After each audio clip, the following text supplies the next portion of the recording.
అందరికీ నమస్కారం అండి. Welcome to my channel. Telangana రాష్ట్ర వ్యాప్తంగా ఉన్న రైతన్నలకు రాష్ట్ర ప్రభుత్వం గొప్ప శుభవార్త అయితే చెప్పిందనమాట.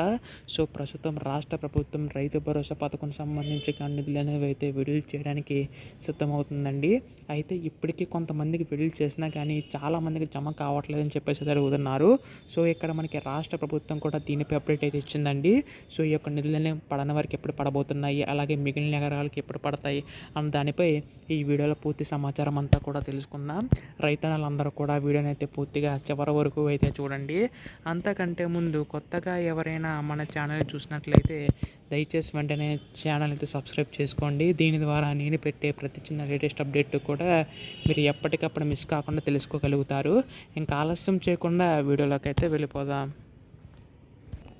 సో, ప్రస్తుతం రాష్ట్ర ప్రభుత్వం మనకి అనేక పథకాలు అనేవి అయితే అమలు చేసుకుంటూ రావడం అయితే జరుగుతుంది కదండి.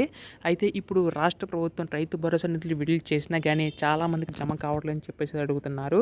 అయితే ప్రస్తుతం రాష్ట్ర ప్రభుత్వం మనకి 6,000 రూపాయలు అనేవి అయితే తొలి విడత కింద పంట పెట్టుబడి సాయం కింద అయితే విడుదల చేసిందనమాట. సో, చాలామందికి జమ కావట్లేదని అయితే అడుగుతున్నారు. సో, దీనికి సంబంధించి గాను రాష్ట్ర ప్రభుత్వం జమ కాలని వారికి అయితే ఎప్పుడు విడుదల చేస్తారో కూడా చెప్పారండి.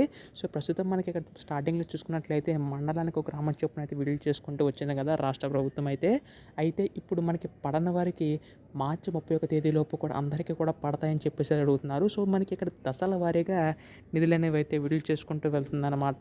సో, మొత్తంగా ప్రతి ఏటా కూడా 12,000 ఇస్తామని చెప్పేసి అంది కదా రాష్ట్ర ప్రభుత్వం. సో, వారందరికీ కూడా తొలి విడత కింద 6,000 రూపాయలు అనేవి అయితే విడుదల చేసిందండి. సో, మిగిలిన వారికి కూడా త్వరలోనే జమ కాబోతున్నాయి అన్నమాట. ఇది మనకు వచ్చిన తాజా సమాచారం. ఇటువంటి లేటెస్ట్ అప్డేట్స్ అన్నీ కూడా మిస్ కాకుండా తెలుసుకోవాలనుకుంటే ఛానల్ అయితే సబ్స్క్రైబ్ చేసుకోండి. ధన్యవాదములు. జై హింద్.